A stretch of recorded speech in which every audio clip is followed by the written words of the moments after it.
Hi, it's Pete. Just a quickie then. I'm going to go through the various steps I would go through when I'm actually troubleshooting a PC or a laptop because it's not starting properly or anything like that.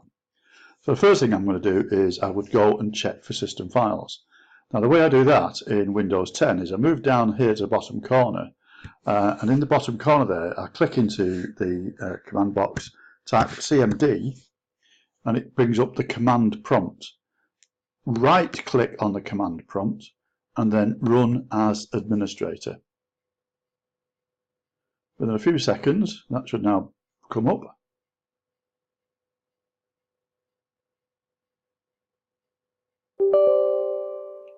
And there it is. Do you want to allow this app to make changes? So I can say yes. And now I've got the system window.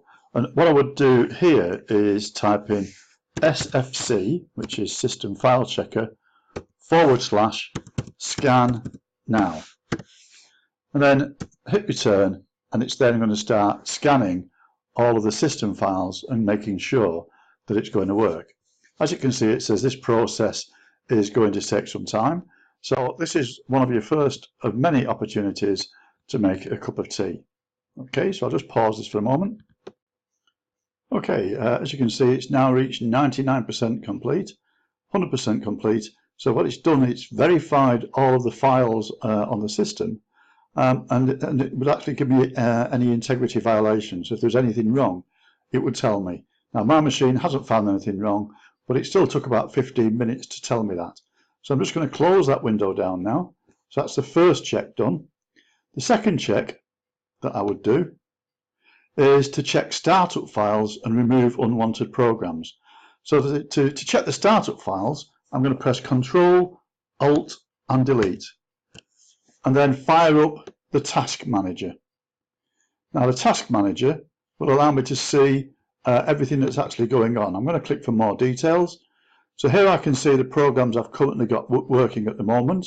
I've got PowerPoint, I've got Screencast-O-Matic, which is how I'm doing the screencasts, and I've got Task Manager. Down here I can see anything that's happening in the background. So I can come down here and I can see what's actually happening. And I can already see that my disk is heavily in use at the moment by Screencast-O-Matic. Now over here I can see my performance. So here I can see my CPU, how that's being used. I can see the memory, how that's being used. And I can see my disk.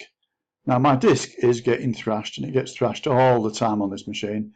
And that's because I've got an old, fairly slow disk. And that's something that I could actually use if I wanted to speed up my disk. Speed up my machine, I could actually swap for a solid state disk or something of that nature. Moving across here, I've got Startup, and this shows me the programs that start up when we've actually when I start the machine. I've got the ACER portal, I've disabled that, delayed launcher, my audio background processing, that's enabled, my Java update, that's enabled. I use Malware bytes, so that's enabled at the moment. Microsoft OneDrive, that's enabled. OneDrive for Business is enabled. Well, I don't need both of those, so I'm going to click onto that one. I'm going to disable that. And because I've disabled it, it will mean that it's going to be faster in starting because it's one process off the list that doesn't need to be started. Over here I've got other bits and pieces, like I can see my username, I can see the details of anything that's actually running on the system, and I can see any services, including anything that's been stopped or anything of that nature. So that's the first process that I would go through, just to see if there's anything in here that I didn't recognize. So if you've got a program in here that you don't recognize and you don't need, then you can actually stop it from running in startup and speed up the time it takes your machine to start. So now I'm going to close that one, and the next step is to remove unwanted programs. So I'm going to click onto the little Windows icon in the corner, click on the setup and for settings, and this will bring up the settings windows, and here I can go to where it says apps. I can click onto apps, and the first thing it's got here is apps and features. So here I can see all of the programs that's running on my machine. So I've got a driver setup utility, I've got 3D Builder, ACER Care Center. So I've got a lot of stuff on here that's, and some of it is useful, some of it is not. And if I wanted to, I could actually get rid of a program. So say, for example, I decided that I didn't want the Belarc Advisor. So I could click onto it, and then here I could click onto Uninstall, and it will delete the package and any related information.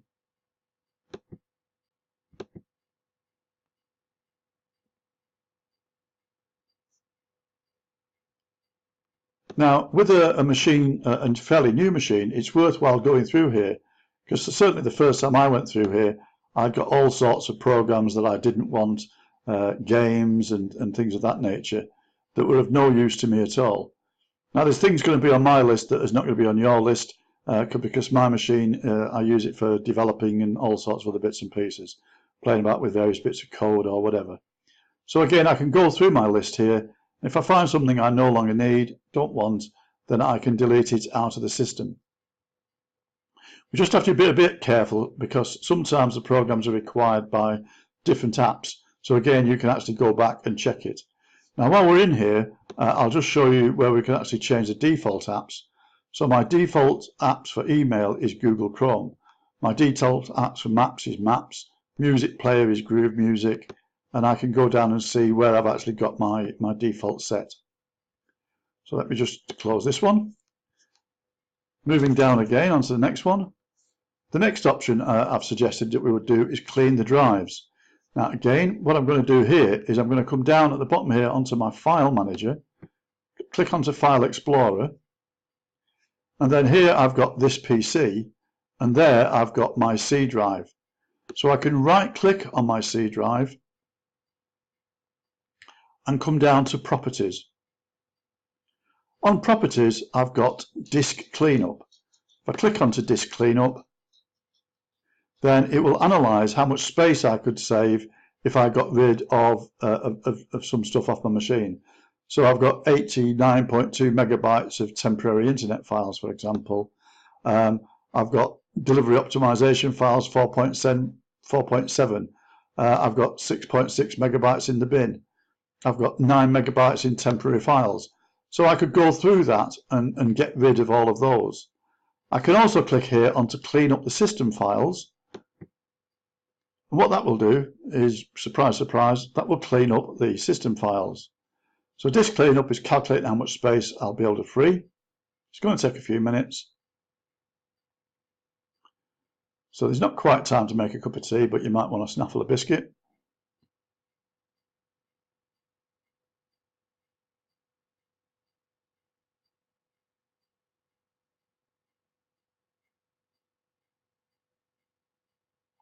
Now it is still working, even though it seems to be frozen. And again, partly this is down to the slowness of my hard drive rather than any other component on my machine. So I'll just let that run its way across. Well, that took a little bit longer than I expected, but up here it's brought up my disk cleanup window. And again, all non-critical files have now gone. And again, I can just say OK here, and that would allow me to regain 758 megabytes of information. So I'm just going to click on OK. Are you sure you'll permanently delete those files? Yeah, go away.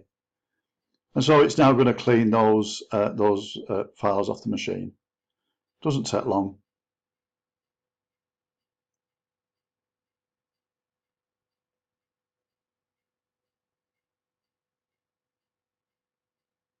And away they've gone. Okay, the next thing, if I move across onto the Tools tab, here I've got the option that will check the drive for system errors. So again, I can click onto Check, and it's going to scan the drive. Okay, you don't need to scan this drive. We haven't found any errors on this drive. You can still drive the errors if you want. So I can scan the drive, and you can keep using the drive during the scan. If any errors are found, you can decide what you want to do. So I'm going to click onto that, and I'm going to leave that scanning. So while that's scanning, I've now set those two in motion. The third thing down here is to optimize and defrag a drive. Now, what we'd normally find is that if I try to optimize a drive, then that's going to go and that will scan the drives. But optimization is now turned on in most versions of Windows as a default. So you shouldn't really need to go in and do that, but it might be worth just having a quick check. Okay, so let's go back over to here. So we've now cleaned our drives. Moving on is to check for memory. Now, memory is a crucial part of the equation. So what I'm going to do here is I'm going to fire up a browser and I'm going to pick on what do you call it, on Edge for want of a better one. Right, I've just installed the latest updates for Microsoft, which is why I've got this screen. I'm going to go across onto Google. I'm going to type in crucial.com and press return.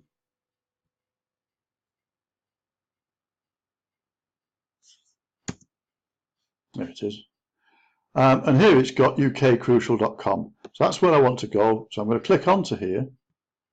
And what crucial.com does is it allows us to see what memory we need for our machine, what memory we've actually got available. Now, the way I usually work with this is a Crucial System Scanner. So I agree to the terms and conditions and download the scanner. And when it's downloaded, I'm going to run it.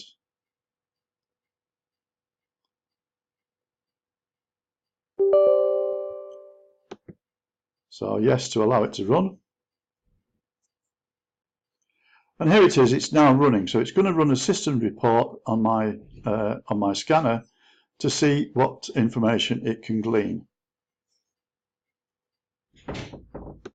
Okay, so it's now done the scanner, and as you can see, it tells me the name of the machine that I've actually got, and it tells me that there's a few updates that I could actually add. I could add memory or a solid state drive. Now, as we were just saying, the drive on this machine is a bit clunky, so I may think about that, but memory is the one we're looking at to start with.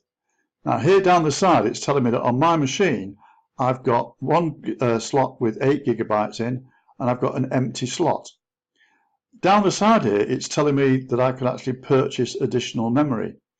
Now, I don't think that Windows works very well at all with less than 8 GB of memory. So if you've not got 8 GB of memory, then it's worthwhile thinking about getting additional memory. Down this side here, we can actually see memory that is compatible with your machine based upon the scan that's just been done. So I can come down here and I could actually have a look and see what I could do. Now, given the fact I've got an 8 GB memory card in there already, if I was to upgrade, then I would probably want to put another 8 GB of memory in there. So I've got 8 and 8. It will also tell me that the maximum memory I could have is 32 GB. So I could go for a 32 meg chip, but by the time I come down to where there's sort of 32 megabyte chips, then it's probably cheaper to buy a different computer.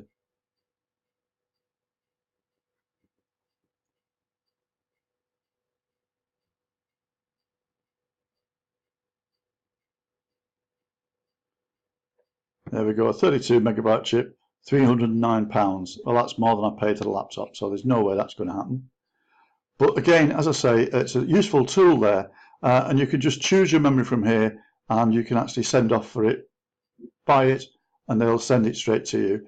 And fitting memory onto a laptop or onto a PC is very, very straightforward. There are lots of little YouTube clips that will show you how to do that.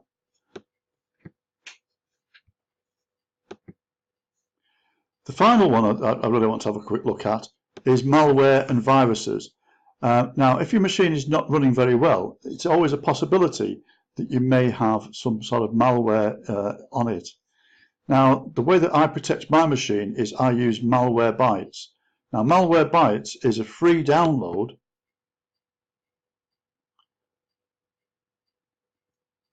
available from Malware Bytes. So if you just type Malware Bytes into Google, then it will actually launch it for you.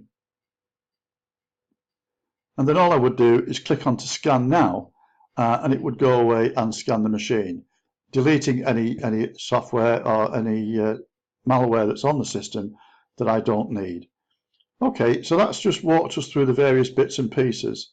The final thing I want to do is just to go across back into the Windows button, back onto the little thing to go into settings, and then come down onto update and security, because it's important to make sure that you actually check for updates and make sure you've got the latest updates installed. The final thing you've got an option of here is recovery. And if I click onto recovery, then it says if your PC isn't running very well, resetting it may help. And if you click on to get started, then it gives you an option of keeping your personal files and then reinstalling Windows. Now, you need to make sure that your machine has actually got the reinstall option available to you. If it hasn't, then it should stop you from doing it. But that is the final act that I would do, is to reinstall Windows to get you back to a clean slate, ready for you to reinstall any other programs that you've purchased or whatever. Okay, I hope that helps. Talk to you later. Bye.